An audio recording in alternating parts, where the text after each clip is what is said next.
Hello and welcome to the On the Couch podcast, the podcast that gives you the view from the therapist chair. I'm your host, John Dennis, a licensed professional counselor. You're listening to OTC episode 23, Back to School Part 1.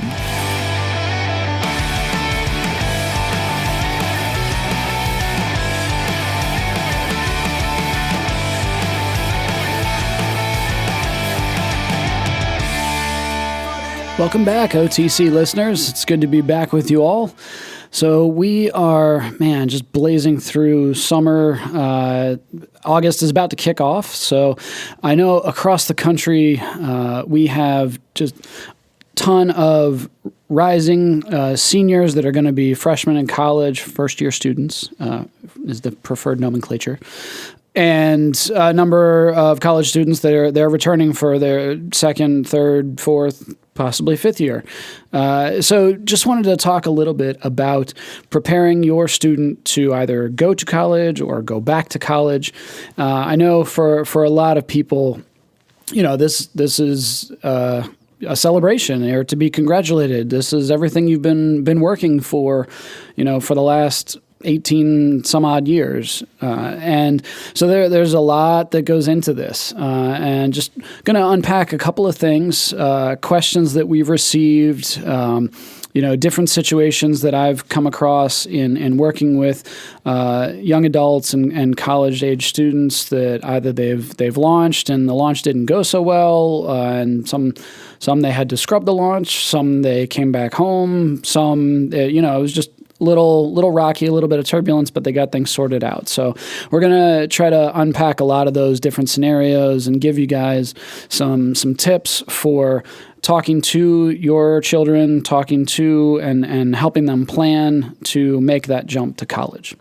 Going over just a few statistics on colleges across America. So this comes from the National Center for Education Statistics. It's the nces.ed.gov.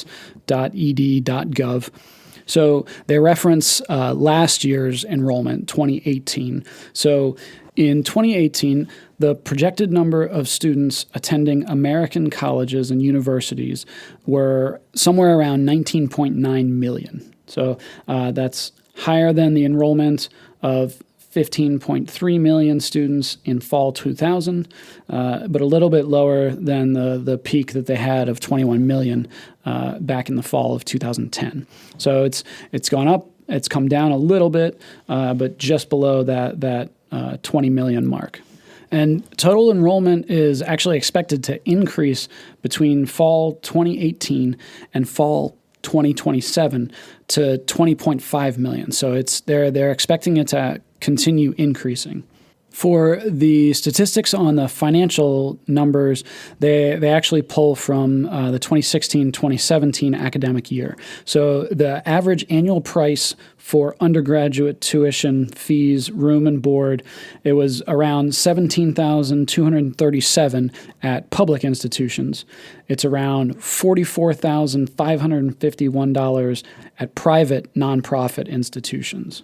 So that's a pretty hefty price tag, and that's just for the year. So that's not like the entire thing.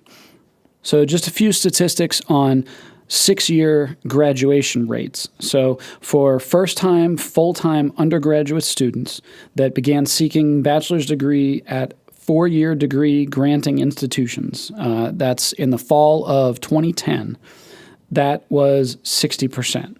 So that means that by 2016, some 60% of students had completed the bachelor's degree at the same institution where they started in 2010. So the breakdown of that for that 6-year graduation rate was 59% completed at public institutions, 66% at private nonprofit institutions completed, and 26% at private for-profit institutions completed. And it was broken up 63% for females and 57% for males in terms of the graduation rate. And the statistics surrounding the type of college are somewhat what you would think they would be. So in terms of colleges that are more selective, they have a higher graduation rate. So at four-year institutions where the acceptance rate was less than 25% of applicants, the six-year graduation rate was up at 88%, whereas colleges that have open admissions policies, so that they're much less selective, their rates for graduation were down at 32% of students completing that bachelor's degree within the 6 years.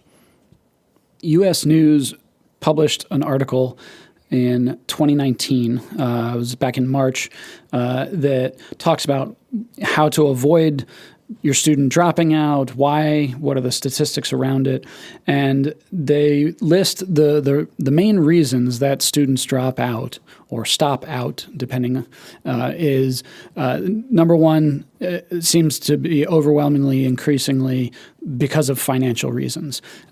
Number two and number three are the personal issues, whether that's family stuff, loss of a family member, loved one, parents' divorce, dealing with their own personal issues with either substance abuse or anxiety or depression, and then the third being work obligations. They went on to further talk about if a student stops out, meaning they even if they pause just for a semester, only 30% are shown to go back and complete that degree. So basically that idea of the earlier you can detect a problem, the earlier you can address a problem and get supports for that student around that issue, the more likely they are to be able to overcome it and continue with that degree. The first thing I would say to parents and family trying to help a college student or high school student launch to college would be start early. Start talking with them. The relationship that you have with your child and the ability to have difficult conversations, sometimes tense, conflict, are going to be important. And the more that you're able to do that and communicate your needs and your expectations, and they're able to communicate theirs, the better off you will be. So the more you can start early, I know that may not help you if you don't have a great relationship with them and you're launching in the next couple of weeks. If you're coming to this podcast not during August 2019, then get started. Be able to talk with your child. And just that doesn't have to sit down with, a PowerPoint presentation and have this, cold, formal business meeting feel to it. It can just be while you're driving in the car, it can be over coffee, it can be doing a lot of other things and just talking with them about what are they excited about? What are they afraid about? What do they think it's going to be like? What do you remember if you went to college? And what are things that you expect from them and they expect from you? And just kind of getting some of that stuff out in the open. So some of the big conversations to this are obviously the finances and admissions, getting into the college, paying for the college, things like that. But then there's also some that may come with financial aid, either athletically or academically, depending on whether your child is involved in extracurricular activities that are school sanctioned, whether it's Division I, Division II, Division III sports. There's just so many things that factor into that. That can also be, grades and just what are expectations, if they've already declared a major or if they haven't. If they are declaring a major, you don't want them to declare, or vice versa. And other things like just communication while they're there. What do you expect them to communicate to you? How often? When do you expect them to come home or visit or things like that, versus their expectation? And so, like I was saying, just even just starting early is going to be your best bet. If you have a rising senior that they're in there going into their senior year of high school this year, one thing you can try out is to just do sort of a mini launch. And what I mean by that is a lot of high schools and community colleges or surrounding colleges will allow dual enrollment. So you can be a high school student and take some college classes at the same time. And that's a really good way for your child to kind of get their feet wet, get some college experience, get some credits a little bit early, kind of get an understanding of what professors expect and the academic rhythm and the workload and the responsibilities and things like that, and kind of get the lay of at least a community college campus feel. And that can really help them kind of determine some things about themselves and what they're interested in. And it can also help you spot any turbulent areas in that first go round. Maybe they do struggle a little bit in balancing and time management, responsibilities and things like that. So that's an area to focus on for when they do launch to college, more 4-year, a little bit further away than a community college type of situation. If we're talking about college student, they're going for their first year. One thing to check in with their college is a lot of colleges these days have sort of an orientation class. Usually during the summer, it's a week, 2 weeks, kind of depends, where you're able to go stay there on campus. You kind of get the lay of the land. You sort of figure out, where the buildings are, where your classes are. They usually do a little bit of class time where it might be like study skills or time management or things like that. And it's a really good way for students to get on campus, meet some other people so that they know them going in. Kind of gets their, the opening jitters out of the way for that first couple of days of classes, and really helps to get them acclimated a little bit sooner. So definitely check whether the school has that as an option.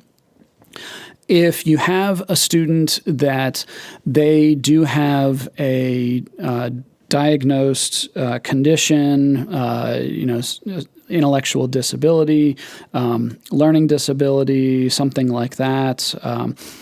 So every college campus is going to have the term that I'm most familiar with is Department of Disability Services. So anybody who might have had an IEP or a 504 in a high school could potentially be eligible for services through that Office of Disability Services at their college. And you'll want to check in with them beforehand. This is something you really want to get set up ahead of time. You don't want to wait until you're, months in or first semester has gone by and your student has possibly flunked out, been put on academic probation, or just really, really floundered. You want to get that stuff set up on the front end. And I know a lot of people have reservations about that. In the college application process, they're usually really worried that, I'm worried that that's going to sway the college. If they know my student has ADHD or depression or things like that, they're going to not admit them to the school. They're going to pick another student above my child, and it's going to ruin their chances of getting into that college. And I usually try to explain to parents that is not the case, that they are not able to do that. That's discrimination. And that you really want the child to have every opportunity if it's available to them for services. And a lot of times, similar to an IEP, like you think of learning support classes with math or reading, or test-taking accommodations, things like that, it is there if it's needed, but it's not required. And each college, they have their own process for filing for any accommodations. And it's something you have to officially register with the school. just because they had an IEP or a 504 plan in high school does not automatically mean that carries over into college. That may require getting a reassessment to certify whatever need or whatever it is that they're dealing with. Like I said, it doesn't automatically just roll over from high school. And you really want to connect them with that. In doing that, you'll want to get a release of information signed to you so that the college can communicate with you. That could be anything from access to their grades or if as an emergency contact, if something were to happen on the mental health end of things or the academic end of things. So you really want to get those things in place. I wouldn't say every parent should require a release of information accessing the grades, but I do want to explain just briefly. Obviously, times have changed.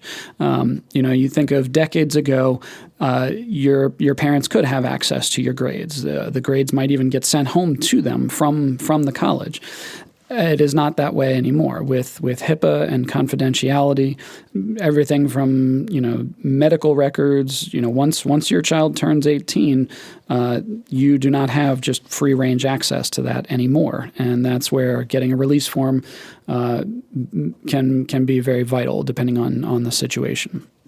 Another thing that can help is to schedule time with them once they've gotten to college, just a week or two into the semester, that first year, just to check in with them, see how things are going, follow up. Now, you have to remember, as college students, they're probably not going to want to do that all that much. They're not going to want like a major check-in where you come in. Sure, they may want to have lunch with you or dinner or something like that. But they're at college. They're ideally going to be enjoying it, investing, getting to know people, spending time doing all sorts of different things, running in 100 different directions, burning the candle at both ends. They may just pass things off as, oh, yeah, I'm doing fine. I'm great. Got it covered. I'm good. But even just, checking in with them face to face, if you can, to have that conversation about, how are classes going? How are your relationship with your professors or things like that? If you have a student that they have struggled in the past with anxiety, depression, ADHD, bipolar, those types of things. If they've struggled in the past, if they've had counseling in the past, you either want to see if you're able to continue that counseling while they're at school, whether the counselor in your hometown offers telehealth through the computer, over the phone, things like that. But you also want to connect your child with the counseling center on campus. Every college campus has college counselors. They have a counseling center, just like they have a health center. And you really want them to get connected, be familiar with it, figure out how do you set up an appointment, either establish a counselor, get them set up with one and make sure that they've got regular appointments, or at least know, okay, in a pinch, this is where you can go. And especially if your child is taking medications that are being prescribed, you want to make sure that you're able to continue that through med check appointments, through a psychiatrist, either if they have one on staff at the college or in the surrounding community, if they make recommendations, referrals that they can give you, things like that. And if you have a child who they've struggled with some more significant types of stuff of self-injury, of eating disorders, or they've had a history of hospitalization, inpatient stays, things like that. In connecting with the counseling center, you also want to connect with, okay, what is the local, hospital? What is the local crisis unit, or things like that? Just having all those ducks in a row, so to speak, so that hopefully you don't need them, but you can get to them if you do find yourself in that situation.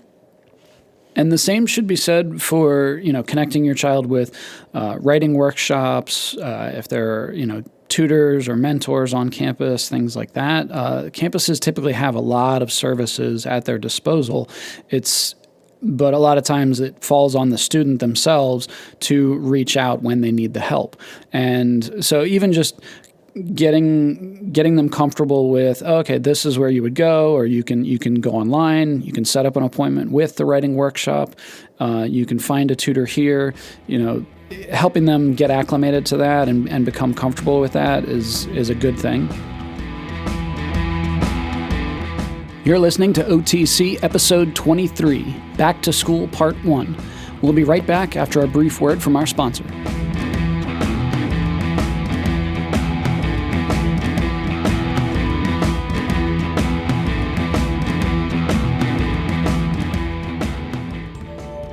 Life is hard, but Parenting and Family Solutions is here to help.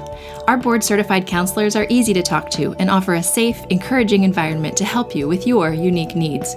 We specialize in helping clients of all ages deal with depression, anxiety, marriage issues, screen addiction, and ADHD, just to name a few. We now have daytime and evening appointments available in Harrisburg and Lancaster and accept most major insurance plans. Visit our website to learn more at www.parentfamilysolutions.com or give us a call at 717-602-5560. Let us help you build a stronger family and a healthier you.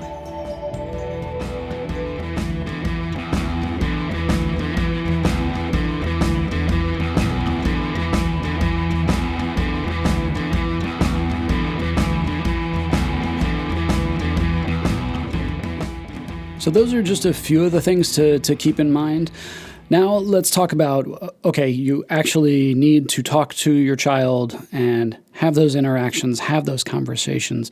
How do you go about doing that? So often these can be really tense, and there can be a lot of conflict, a lot of avoidance, things like that. There's a lot of emotion around this. This is a major milestone. Your child is launching, they're leaving the nest, possibly for the first time. Or maybe you've been through this a couple of times. There have been a couple of crashes, and they're having to pick themselves back up and get out there. So one, I always reference the Gottman Institute and Dan Siegel, Whole Brain Child, this idea of emotional flooding at 95 beats per minute and above.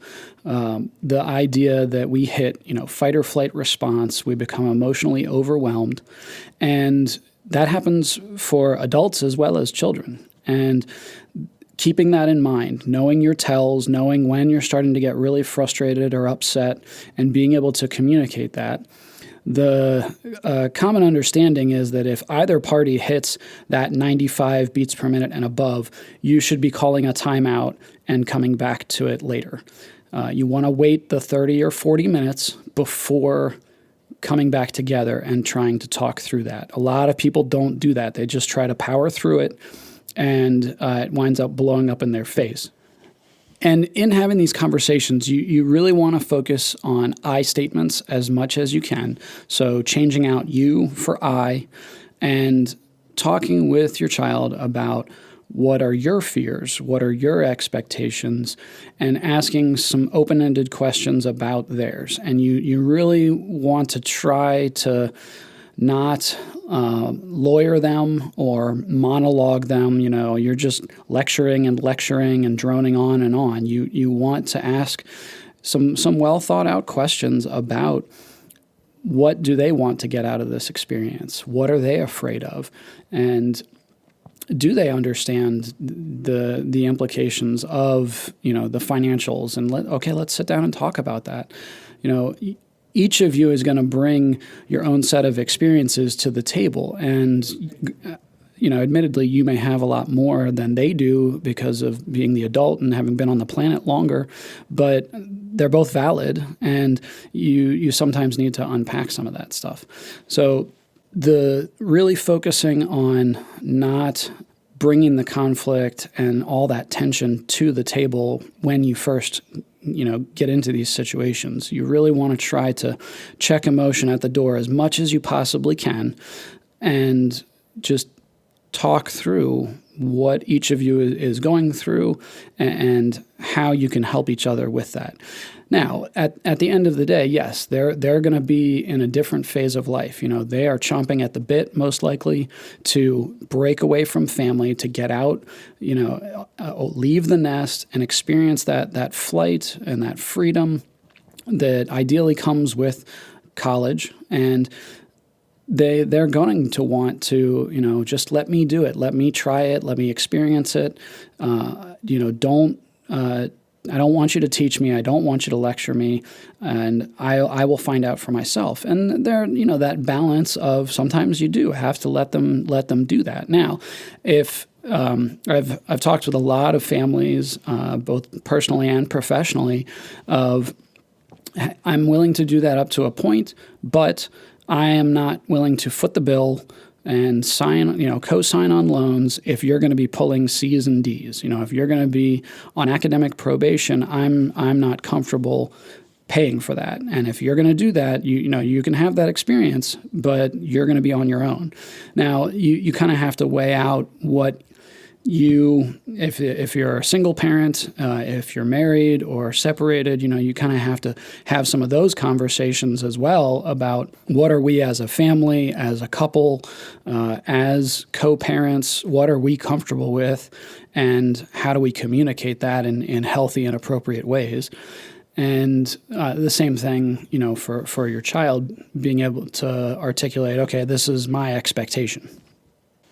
Now, a lot of the questions that we get from parents are, how do I talk to my kid when we don't have a good relationship? Things seem to just blow up so fast. And for that, I usually go back to the Gottman's concept of the 4 horsemen: the criticism, defensiveness, contempt, and stonewalling. And I usually explain those concepts. If you just type in 4 Horsemen, Gottman Institute. If you go to the Gottman Institute's YouTube channel or things like that, they have explainer videos. And so I teach parents to pay attention to their own 4 horsemen, pay attention to when they're starting to use criticism or defensiveness or contempt, especially stonewalling, and try not to use those. Try to use I statements versus you statements, and really use as much soft delivery as you possibly can.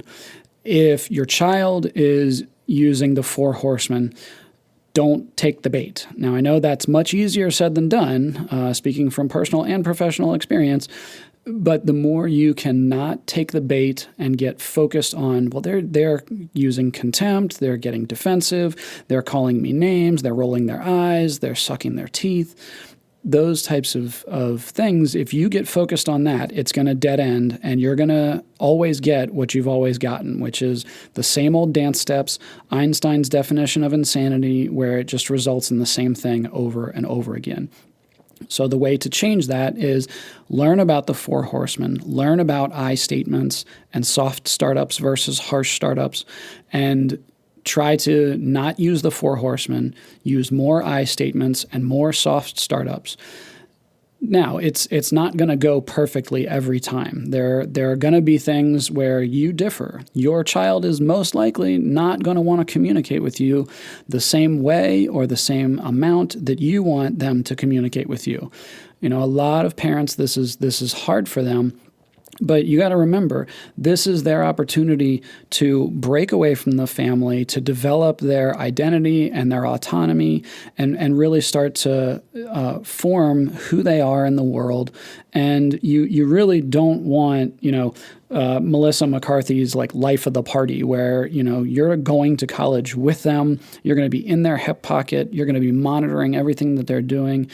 They need that freedom a little bit. And some of that is the freedom to fail, quote unquote, as I use amazing radio techniques here that you can't see.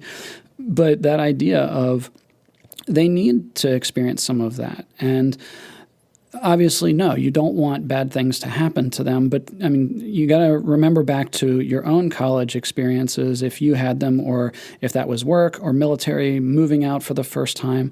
You were so excited. You wanted the freedom to do that, and you didn't want your parents micromanaging it and holding your hand. You wanted to feel like you had the freedom to do what you wanted and make the mistakes that you needed to in order to develop and become a mature adult. And they need that just as much. So try to keep that in mind when you're having these conversations. Now, you may have a child that, either you do have a negative track record together, you're not able to talk about some of these things without it really blowing up. Definitely, if you have the time and the ability, seeking out some counseling around it. You may have to play a little bit of hardball. You may have to specifically schedule time to sit and talk about some of these things. Some of that may also just be because you're two ships passing in the night, especially if it's, the summer after their senior year and they're about to launch to college. Like, they're all over the place. They're out with their friends. They're out at parties. They're trying to soak up the last free moments of summer before they make the jump to college. And your schedules may be very different. So you may have to specifically schedule time to sit down and go over some of these things and kind of hash it out. If you have a child on sort of the other side of the coin where they're really apprehensive, they're really anxious about this transition to college, and they're struggling, they're avoiding a lot of things. Maybe when they get to college that first semester, they're really homesick, they're really struggling with anxiety or depression. There, too, you want to have some of these conversations with them. That may mean going to that college for some family counseling sessions. That may be, if they are working with a counselor there on campus, seeing if that counselor is able to do family sessions or able to do teletherapy and conference you in. And coming up with a plan of, okay, how do we help them deal with the stress and some of the time management, some of the fears of failure and making mistakes and having to admit that, or ask a professor for help, or the downward spiral once they've skipped a couple of classes or missed a couple of assignments or things like that. It could be navigating relationships and the emotions involved with that.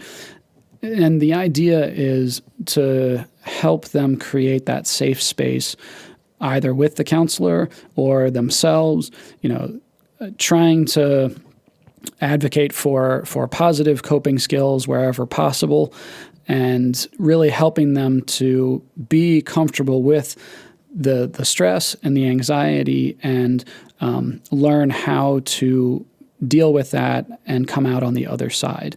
And going back to that kind of idea of like checking emotion at the door as much as possible, you want to be the safe space for them. You want to allow them to feel those negative emotions and express them. You don't have to shut them down. You want to validate them, but you also don't have to take them on and save them from it. And that fine balancing act between, okay, yeah, I hear that you're really stressed out. How can I help? What are some things we can put in place? And what do you need from me? As opposed to, completely rushing in at the first drop of, the first sign of any negative emotion and rescuing them from that. You want to, okay, at what point do I really need to get involved? What point do I need to be the support for you and sit back and let you, kind of figure it out? But again, having some of those conversations with your child is going to be vital. One technique that I like to use with the families that I work with is in talking about some of this, even just writing stuff down individually, separate from each other. Take a sheet of paper and just write down these 4 things: the fear, the dream, the non-negotiables, and the negotiables. And so that idea of just going to college in and of itself. What's the dream? connected to that? What is the fear connected to it? What are things that you are not willing to negotiate on?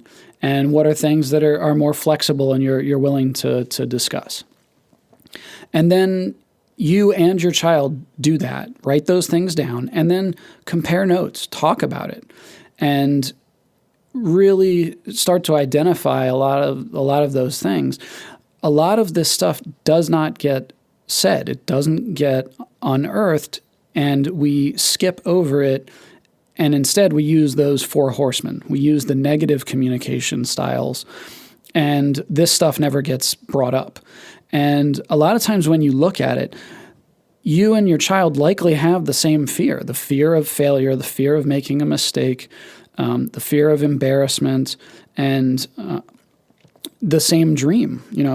Most people would say the dream is to graduate, to complete the degree and get the education, and then to go on to get the dream job and get the salary and the family and whatever those dreams might be.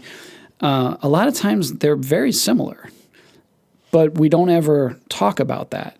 And a lot of times we just have different ways of coming at those fears and those problems, and that's where things really start to fall apart. So even just taking something simple like this, writing it down, and then communicating it with each other can be a huge help. And for those of you that may be listening, that maybe you have multiple children and you some of them are in a college track and others are not. Maybe they're going to go into the military. Maybe they're going to go into the workforce. These same concepts apply. They work very well in the communication. So you can definitely use these outside of that. And I would just encourage you to make the time and make the space to be able to talk with your child and build that relationship, build that comfortability, having these conversations. And you'll be amazed at the result of it. You'll be amazed at just what grows out of it and how it strengthens your interactions. So I hope that you found this helpful. In OTC episode 24, Back to School Part 2, we'll be focusing on how to prepare your younger children to go back to school. If you liked what you heard, be sure to subscribe and review wherever you're catching this podcast at. You can check out detailed show notes and archived episodes at www.pfsonthecouch.com. If you want to stay up to date on future guests and contribute questions, be sure to follow us on your favorite social media platforms. The author and host of this podcast is not engaged in a therapeutic relationship with the listener and cannot give counseling advice without a confidential appointment. Listeners should be sure to consult with a licensed therapist in their area or seek emergency medical attention if they are experiencing psychological difficulty. A special thanks to the band The Topsy-Turvies for the show theme song. Their song, Like a Living Dead, can be found at topsyturvies.bandcamp.com. The bump interview track was the song 1973 by Bruno E. The author and host of this podcast is John Dennis. Special thanks to editor and show producer Trevor Groff.